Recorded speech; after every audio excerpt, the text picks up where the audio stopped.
الحمدللہ رب العالمین والصلاة والسلام على سید الانبیاء والمرسلین وعلى آلہ واصحابہ اجمعین۔ قرآن مجید پارہ نمبر 20 امن خلق۔ عزیز ناظرین و سامعین، آج ہم قرآن مجید کے پارہ نمبر 20 کا تفصیلی، تحقیقی اور علمی جائزہ لیں گے۔ یہ پارہ 3 سورتوں پر مشتمل ہے۔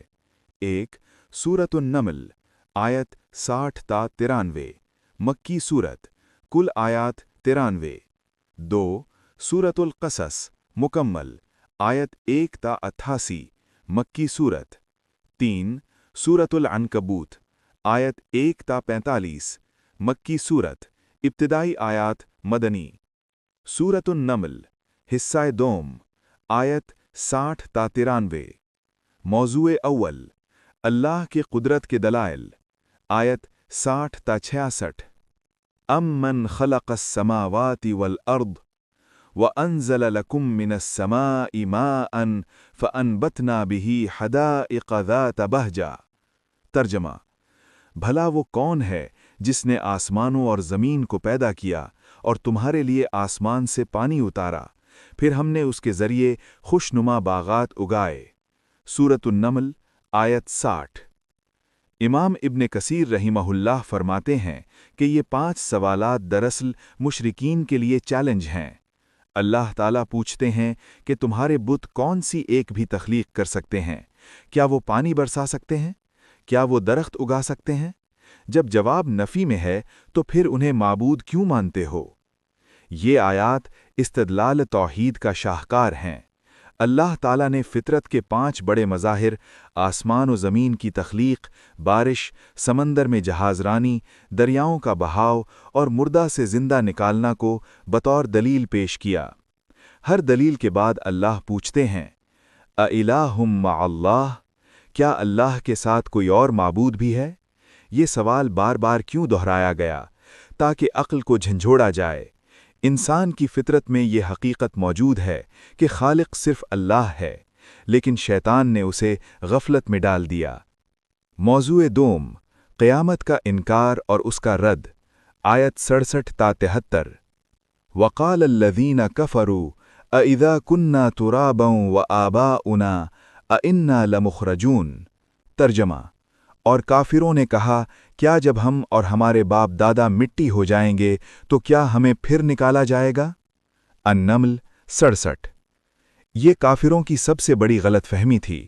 وہ مادی عقل سے سوچتے تھے کہ مٹی ہو جانے کے بعد دوبارہ کیسے؟ اللہ نے جواب دیا، وہی اللہ جس نے پہلی بار پیدا کیا دوبارہ بھی پیدا کر سکتا ہے، بلکہ دوسری بار پیدا کرنا اس کے لیے آسان تر ہے۔ قرآن نے یہاں 3 طریقوں سے قیامت کو ثابت کیا۔ 1 قدرت الہیہ کی دلیل، 2 عدل الہی کی دلیل، بدکار بغیر سزا اور نیک کار بغیر جزا نہیں رہ سکتے، 3 فطرتی دلیل، ہر بیج مر کر پھر اگتا ہے۔ موضوع سوم، یوم نفخ صور اور آخری لمحات، آیت 87 تا 93۔ وَيَوْمَ يُنفَخُ فِي الصُّورِ فَفَزِعَ مَن فِي السَّمَاوَاتِ وَمَن فِي الْأَرْضِ۔ ترجمہ: اور جس دن سور پھونکا جائے گا تو آسمانوں اور زمین میں جو بھی ہے سب گھبرا اٹھیں گے سوائے اس کے جسے اللہ چاہے۔ سور پھونکنے کا منظر قرآن نے بڑی تفصیل سے بیان کیا ہے۔ پہلے سور پر تمام زندگیاں ختم ہوں گی، دوسرے سور پر سب زندہ ہوں گے سوائے ان کے جنہیں اللہ بچانا چاہے۔ آخری آیت نمل 93 میں اللہ نے نبی کریم صلی اللہ علیہ وسلم کو ہدایت دی کہ تمہارا کام تبلیغ ہے، حساب اللہ پر ہے۔ یہ ہر داعی اور مبلغ کے لیے سبق ہے۔ ہمت نہ ہاریں، نتائج اللہ کے ہاتھ میں ہیں۔ سورۃ القصص مکمل، آیت 1 تا 88۔ یہ پارہ 20 کی سب سے بڑی اور اہم سورت ہے۔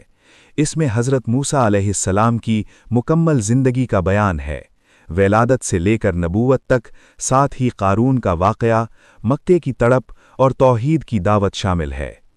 موضوع اول، حضرت موسیٰ علیہ السلام کی پیدائش اور حفاظت، آیت 1 تا 13۔ وَأَوْحَيْنَا إِلَىٰ أُمِّ مُوسَىٰ أَنْ أَرْضِعِيهِ فَإِذَا خِفْتِ عَلَيْهِ فَأَلْقِيهِ فِي الْيَمِّ۔ ترجمہ: اور ہم نے موسیٰ کی ماں کو وحی کی کہ اسے دودھ پلاؤ، اور جب اس کے بارے میں ڈر جاؤ تو اسے دریا میں ڈال دو۔ القصص 7۔ واقعہ کی تفصیل۔ فرعون رمسیس ثانی یا اس کے پیشرو نے بنی اسرائیل کے تمام نوزائیدہ لڑکوں کو قتل کرنے کا حکم دیا تھا۔ کاہنوں نے پیشن گوئی کی تھی کہ بنی اسرائیل کا ایک بچہ اس کی حکومت ختم کرے گا۔ یہ قتل اس خوف کا نتیجہ تھا۔ اللہ کی تدبیر کا شاہکار۔ جس بچے کو فرعون تلاش کر رہا تھا وہ بچہ فرعون کے اپنے گھر میں پل رہا تھا، اور اس کی پرورش فرعون کی اہلیہ آسیہ علیہ السلام نے لی جو ایمان والی تھیں۔ قرآن نے یہاں ایک عظیم سبق دیا۔ اللہ کی تدبیر تمام انسانی تدبیروں سے بالاتر ہے۔ ماں کو ملہم کیا گیا، یعنی اللہ نے براہ راست ان کے دل میں یہ بات ڈالی۔ یہ نبوی وحی نہیں تھی بلکہ الہام قلبی تھا۔ ماں کا اپنے بچے کو پانی میں ڈالنا عقلاً محال لگتا ہے، لیکن ایمان نے اسے ممکن بنایا۔ آیت 9 میں آسیہ کا یہ جملہ، یہ میری اور تیری آنکھوں کی ٹھنڈک ہے، اس بات کی دلیل ہے کہ اللہ نے موسیٰ کے دشمن کے دل میں ان کی محبت ڈال دی۔ یہ اللہ کا معجزہ ہے۔ ہمارے لیے سبق: جب اللہ کسی کو بچانا چاہیں تو دشمن کا گھر بھی پناہ گاہ بن جاتا ہے۔ ماں کا صبر اور توکل اللہ پر، یہ ہر ماں کے لیے درس تربیت ہے۔ موضوع دوم: حضرت موسیٰ کا قتل قبطی اور مدین روانگی۔ آیت 14 تا 28۔ وَدَخَلَ الْمَدِينَةَ عَلَى حِينِ غَفْلَةٍ مِّنْ أَهْلِهَا فَوَجَدَ فِيهَا رَجُلَيْنِ يَقْتَتِلَانِ۔ ترجمہ: اور وہ شہر میں ایسے وقت داخل ہوئے جب اہل شہر غافل تھے تو وہاں دو آدمیوں کو لڑتے ہوئے پایا۔ القصص 15۔ تفسیر ابن کثیر۔ موسیٰ علیہ السلام نے اسرائیلی کی مدد کی اور ایک گھونسا مارا جس سے قبطی مر گیا۔ یہ ارادی قتل نہ تھا بلکہ غیر ارادی تھا۔ موسیٰ علیہ السلام نے فوری توبہ کی اور اللہ نے معاف کر دیا۔ اگلے دن پھر وہی اسرائیلی لڑ رہا تھا تو موسیٰ نے ڈانٹا، اس نے خبر پھیلا دی، اللہ نے موسیٰ کو خبر دی تو وہ مدین روانہ ہو گئے۔ واقعہ کنواں اور شعیب علیہ السلام کی بیٹیاں۔ آیت 23 تا 28۔ موسیٰ علیہ السلام مدین پہنچے تو کنویں پر ایک بھیڑ تھی اور دو لڑکیاں ایک طرف کھڑی تھیں۔ موسیٰ نے ان کی مدد کی اور سائے میں بیٹھ گئے اور دعا مانگی، رب انی لما انزلت الی من خیر فقیر۔ اے رب، تو جو بھی بھلائی مجھ پر نازل کرے میں اس کا محتاج ہوں۔ اس مختصر دعا میں تواضع، فقر اور توکل سب کچھ ہے۔ حضرت شعیب علیہ السلام کی بیٹی کا یہ کہنا کہ میرے والد آپ کو اجرت دینا چاہتے ہیں، اور پھر نکاح کی پیشکش اور 10 سال خدمت کا معاہدہ، قرآن نے اس واقعے کو بیان کر کے بتایا کہ رشتوں میں حیا، ایمانداری اور شرافت کیسی ہوتی ہے۔ ہمارے لیے سبق: مشکل میں صرف اللہ سے مانگیں، محنت اور ایمانداری بلا پھر کامیابی لاتی ہے۔ بیٹیوں کی تربیت میں حیا اور شرافت کا خاص خیال رکھیں۔ موضوع سوم: نبوت کا عطا ہونا۔ وادی طویٰ۔ فلما قضى موسى الأجل وسار بأهله آنس من جانب الطور نارا۔ ترجمہ: پھر جب موسیٰ نے مدت پوری کر لی اور اپنے گھر والوں کو لے کر چلے تو طور کی طرف سے آگ نظر آئی۔ القصص 29۔ یہ وہ عظیم لمحہ ہے جب ایک انسان رات کے اندھیرے میں بیوی کے ساتھ راستہ بھٹکے ہوئے آگ دیکھنے گئے اور نبوت لے کر واپس آئے۔ اللہ نے فرمایا، یا موسیٰ انی انا اللہ، اے موسیٰ بے شک میں ہی اللہ ہوں۔ چھڑی سانپ بننا، ہاتھ کا سفید چمکنا، یہ دو معجزے فرعون کے خلاف بطور ہتھیار دیے گئے۔ اللہ نے یہاں ہارون علیہ السلام کو بھی ساتھ کرنے کا وعدہ دیا۔ موضوع چوہارم: قارون کا المناک انجام۔ آیت 76 تا 84۔ ان قارون کان من قوم موسیٰ فبغى علیہم۔ ترجمہ: بے شک قارون موسیٰ کی قوم سے تھا مگر اس نے ان پر ظلم کیا۔ القصص 76۔ قارون کا واقعہ۔ قارون قاروس کا تعارف۔ اللہ نے اتنا خزانہ دیا تھا کہ اس کے خزانوں کی چابیاں اٹھانا ایک طاقتور جماعت پر بھاری تھا۔ تفسیر ابن کثیر کے مطابق اسے کیمیا یعنی سونا بنانے کا علم موسیٰ علیہ السلام نے سکھایا تھا، لیکن اس نے دولت سے تکبر کیا۔ قارون کا غرور۔ قارون نے کہا، یہ دولت مجھے میرے علم کی وجہ سے ملی۔ یہ وہی غلطی ہے جو آج کا انسان کرتا ہے، کامیابی کو اپنی قابلیت سمجھنا، اللہ کی نعمت نہ سمجھنا۔ انجام: اللہ نے زمین کو حکم دیا اور وہ قارون کو اس کے خزانوں سمیت نگل گئی۔ جو لوگ کل اس کی شان و شوکت دیکھ کر حسد کرتے تھے، آج کہہ رہے تھے، اللہ کا شکر ہے اس نے ہم پر رحم کیا۔ قارون کا واقعہ مادہ پرستی کی سب سے بڑی تردید ہے۔ اللہ نے یہاں واضح کیا، دنیا کی دولت کامیابی کی علامت نہیں، اصل کامیابی آخرت کی ہے۔ آیت 83 میں فرمایا، وہ آخرت کا گھر ان لوگوں کے لیے بنایا ہے جو زمین میں فساد اور تکبر نہیں چاہتے۔ ہمارے لیے سبق: دولت اللہ کی امانت ہے، حق ادا کریں۔ تکبر اور غرور ہلاکت ہے۔ دنیا کی چمک دھمک کو کامیابی کا معیار نہ بنائیں۔ موضوع پنجم: مکہ کی یاد اور آزمائش ہجرت، آیت 85 سے 88۔ ان الذی فرض علیک القرآن لرادک الی معاد، بے شک جس نے آپ پر قرآن فرض کیا وہ آپ کو واپس لانے والا ہے، لوٹنے کی جگہ مکہ آخرت کی طرف۔ القصص 85۔ یہ آیت ہجرت مدینہ کے وقت مقام جحفہ کے قریب نازل ہوئی، جب نبی کریم صلی اللہ علیہ وسلم مکہ چھوڑتے ہوئے مڑ مڑ کر دیکھ رہے تھے۔ اللہ نے وعدہ دیا، آپ واپس آئیں گے، اور 8 ہجری میں فتح مکہ اس کا ثبوت ہے۔ معاد کے معنی لغوی طور پر لوٹنے کی جگہ ہے، جو مکہ بھی ہو سکتا ہے اور آخرت بھی، مکمل وعدہ دونوں کا ہے۔ یہ آیت آپ صلی اللہ علیہ وسلم اور ہمیں بتاتی ہے، گھر سے نکلنا آزمائش ہے، لیکن اللہ واپس لاتا ہے۔ سورۃ العنکبوت حصہ اول، آیت 1 سے 45۔ عنکبوت کا معنی ہے مکڑی۔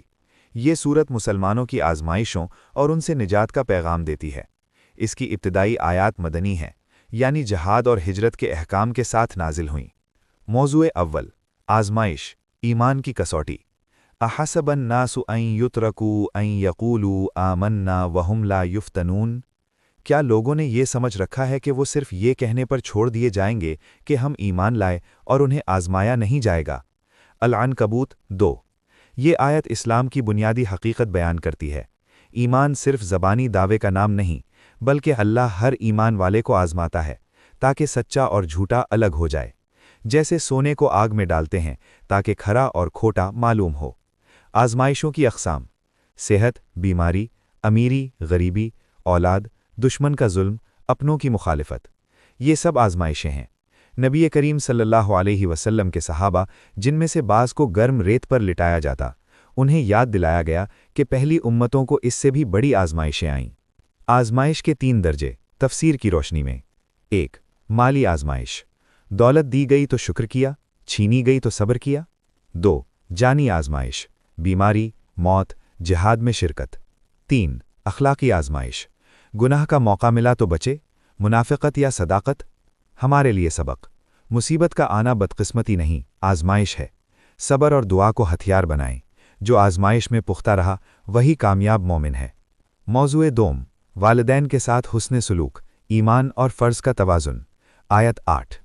وَوَصَّيْنَا الْإِنسَانَ بِوَالِدَيْهِ حُسْنًا وَإِنْ جَاهَدَاكَ لِتُشْرِكَ بِي مَا لَيْسَ لَكَ بِهِ عِلْمٌ فَلَا تُطِعْهُمَا، اور ہم نے انسان کو اپنے والدین کے ساتھ اچھا سلوک کرنے کی تاکید کی، اور اگر وہ تجھ پر زور ڈالیں کہ تو میرے ساتھ کسی کو شریک کرے جس کا تجھے علم نہیں تو ان کی اطاعت نہ کر۔ العنکبوت 8۔ یہ آیت ایک حساس موضوع پر ہدایت دیتی ہے۔ والدین کی خدمت فرض ہے، لیکن اگر وہ شرک یا گناہ کا حکم دیں تو ان کی اطاعت نہیں۔ تاہم اس صورت میں بھی دنیاوی تعلق برقرار رہے گا، بدسلوکی جائز نہیں۔ کافر والدین کے ساتھ بھی ادب اور محبت سے پیش آئیں۔ ہمارے لیے سبق: ایمان اور اطاعت والدین دونوں ضروری ہیں، لیکن اللہ کی نافرمانی میں کسی کی اطاعت نہیں۔ یہ توازن قرآن نے سکھایا۔ موضوع تیسرا: ابراہیم علیہ السلام اور گزشتہ انبیاء کا ذکر، آیت 14 سے 40۔ وَلَقَدْ أَرْسَلْنَا نُوحًا إِلَىٰ قَوْمِهِ فَلَبِثَ فِيهِمْ أَلْفَ سَنَةٍ إِلَّا 50 عَامًا۔ ترجمہ: اور ہم نے نوح کو ان کی قوم کی طرف بھیجا تو وہ ان میں 950 سال رہے۔ العنکبوت 14۔ یہاں کئی انبیاء کا اجمالی ذکر ہے۔ 1. نوح علیہ السلام، 950 سال تبلیغ، پھر طوفان نے منکرین کو غرق کیا۔ 2. ابراہیم علیہ السلام، بتوں کا رد، آگ سے نجات،